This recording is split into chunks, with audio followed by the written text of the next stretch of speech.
for me personally, nuclear sounds like a good idea, but it should be done by men that are experienced in nuclear.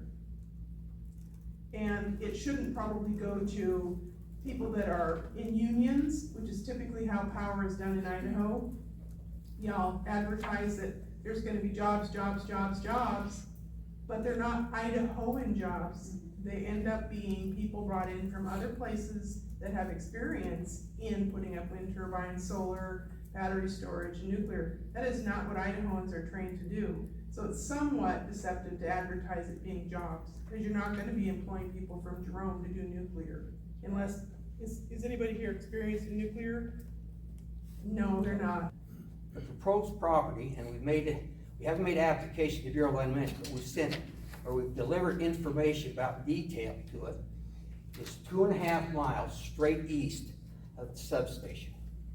Now that is the real reason why I've got to the point where we're at right now, is because it makes sense to have it that close, so you don't have those transmission lines after the development side of it going back into that facility.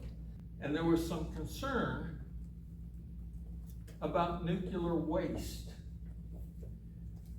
I'm bringing this to your attention because I want you to know that it's a problem. And it's a problem that the United States government has been working on for decades. And that is, where do we put the nuclear waste that is formed by nuclear reactors? They don't have a place for it. They've got several places in mind, but the legislation has not been put in place to store permanently all nuclear waste in this country. We will be building, as part of our structure, a very secure cement vault. And in that vault, we will store our nuclear waste until the NRC tells us when and where to take it. In the last 20 years, there's been 1 or 2 nuclear reactors built in Vogel in Georgia. The last one was just finished. Billions of dollars over budget, years over budget.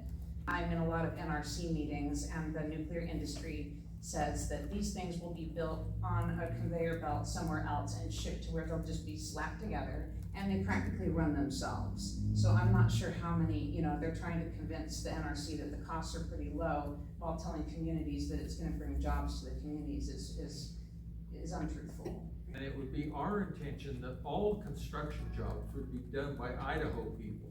Now, would some of those people be union? I don't know. They're part of the community too. But we would not be using companies out of some other state to come in and help us with the construction. Once the construction is complete, 88 to 95 employees will be full-time. And some of those people will be from Idaho, some of those people will come in from out of state. But they'll be here and they'll be our Idaho citizens at pay ranges that hardly exist in this community.